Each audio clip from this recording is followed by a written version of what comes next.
النهاردة الحكاية دي مش بس حكاية عادية، ده حكاية عريس اتوفى في ليلة فرحه.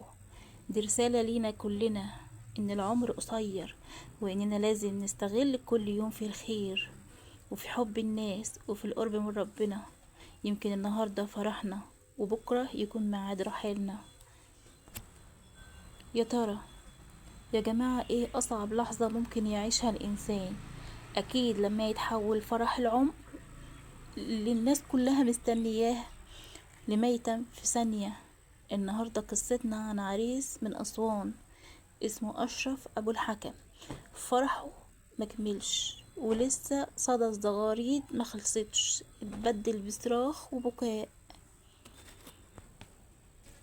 يا جماعة، الدنيا ساعات بتضحك لينا بفرحة وفي ثانية تقلبها دموع، في ثانية تقلبها دموع.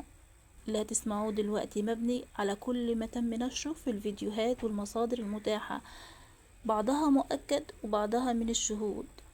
هجيب لكم كل التفاصيل إن شاء الله في القصة.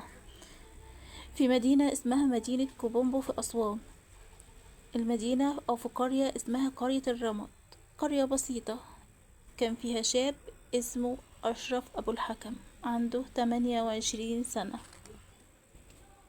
أشرف ده كان شاب زي الورد، كان الابن الوحيد وسط 3 بنات حرمت الدنيا من حضن أبوه قبل فرحه ب3 سنين. وبعدها أمه وبعدها أخته ماتت وهي عندها 17 سنة، وأخته التانية اتوفت من قريب جدا قبل فرحه على طول. يعني الدنيا مرحمتهوش، دايما كان في جراح، وجراحه لسه ملتقمش لا على أخته ولا أمه ولا أبوه ولا أخته التانية. ومن قريب جدا أخته اتوفت، رغم انه هو قلبه كان عامل بحب ربنا سبحانه وتعالى وحب آل البيت والذكر. كان دايما بيحرص يحضر الليالي والموالد، وكان بيحب يعمل كل حاجة فيها خير. يوم الحنة بدل ما يعمل طبل وزغاريد زي الناس وفرح وليلة وجيب أغاني ورقص، عملها كلها ذكر وقرآن. حتى أصحابه كانوا مستغربين، لكن هو كان بيحب الحاجات دي، بيحب ان ربنا سبحانه وتعالى ياخد روحه على نضيف. وكان دايما يقول انا بحب ربنا وبحب كان في بينه وبين رب العباد عمار، واللي في بينه وبين ربنا عمار. يا سبحان الله، ربنا يحسن خاتمتنا كلنا زي ما ربنا حسن خاتمته. عمل ايه بعد ما الحنة خلصت؟ جاب قرايبه وصحابه وقال لهم انا هوصيكم وصية.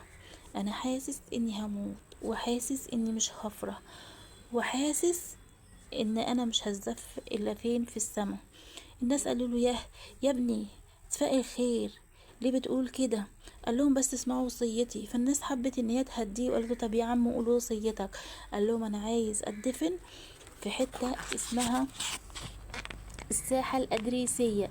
الساحة الأدريسية ديت عندهم زي كده مقام أو زي واحد كبير إمام أو شيخ مشهور اتدفن فيها، زي مقام يعني بيروحوه الناس، وحتى كمان بيروحوا ان هم يحضروا فيها الذكر يعني. والغريب هنا يا جماعة ان هو قبل الفرح بأسبوع راح للمحامي وقال له انا عايز اكتب وصية، انا حاسس اني هموت الاسبوع ده. وطلب منه كمان ان هو يدفن في الساحة الأدريسية، الساحة اللي فيها مقام للشيخ من أولياء الله اللي بيحبوا يحضروا عنده الذكر. وجه يوم الفرح، اليوم اللي بيتمناه أي إنسان. بدأ يجهز نفسه ولبس بدلته، بس هو من جواه حاسس ان هو مش هيكمل، حاسس ان فرحه في حاجة مش عادية، ان فرحه مش هتكمل. اخته رنت عليه وقالت له يا حبيبي يا حبيبي انا مجهزه لك كل حاجه في الشقه. قال لها يا اختي تعالي لي على القاعه، كلكم تعالوا، انا دلوقتي عايز اشوفكم كلكم قدام القاعه. وراح وجاب عروسته من الكوافير وزفوا في العربيات وعملوا ستيشن، وراح ودخلوا القاعة الاحتفال. وصلوا إلى قاعة الاحتفال وماسك في ايده ايد عروسته وسط الزغاريد والبهجة، شارك في الزفة مع عروسته، كان بيرقص معاه.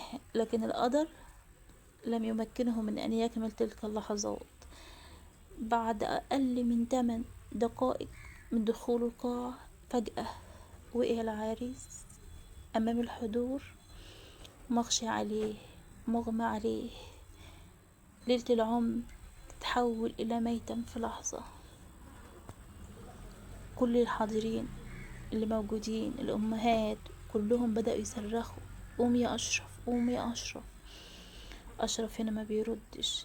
نقلوه للمستشفى كوبومبو، وهناك أعلن الأطباء وفاته، وأكدت النيابة أن سبب الوفاة كانت سكتة قلبية مفاجئة.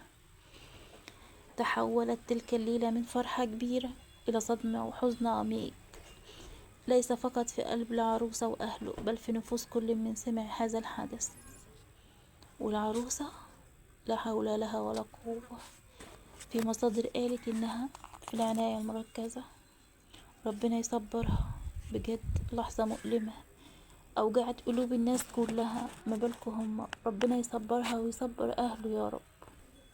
الدنيا فانية، ما نضمنش حاجة فيها، ما نضمنش بكرة ولا النفس اللي هنطلعه. مهما بدت اللحظة في قمة فرحك، يا جماعة اللحظة دي صعبة جدا بجد. الحكاية دي مش بس قصة موت عريس في يوم فرحه، دي رسالة يا جماعة لينا كلنا. أنا بصراحة مش عارفة أقول إيه، بس عايزة أوصل لكم رسالة إن الموت بيجي فجأة، محدش عارف هيمشي إمتى. أشرف كان شاب زيه زي أي حد، لكن قلبه معلق بربنا، بالذكر وبالخير. ربنا اختاره في لحظة، يوم فرحه وهو على طاعة. أنا مش عارفة أتكلم، وما قلتش دي علشان الترند، محكيتش القصة دي عشان ترند والله، بس علشان أوصلكم منها عبرة إن الحياة مش مضمونة. فتعالوا معانا ندعي لأشرف أبو الحكم. اللهم ارحم عبدك أشرف أبو الحكم، واغفر له ووسع مدخله، واجعل قبره روضة من رياض الجنة. اللهم اجعل ما قدمه من ذكر وحب لأوليائك في ميزان حسناته، واجعل زفافه في الجنة يا رب العالمين. اللهم اربط على قلب عروسته وأهله، وارزقهم الصبر والسلوان، وعلمنا جميعا أن نستعد ليوم الرحيل بالطاعة والعمل الصالح. اللهم آمين، اللهم آمين. ادعوا له يا جماعة، واكتبوا له دعوات حلوة في الكومنتات، وصلوا على الرسول صلى الله عليه وسلم. بالله عليكم اعرفوا الدنيا مش باقية لحد، الدنيا مش باقية. لو النفس بنطلعه دلوقتي مش ضامنين نطلعه تاني. دي كانت قصة النهاردة عن أشرف أبو الحكم، شاب بسيط من كوبومبو، حب ربنا وحب آل البيت، وختم حياته وهو على الذكر. يمكن تكون قصته عبرة لكل واحد فينا. اعمل لآخرتك كأنك هتموت غدا. سلام.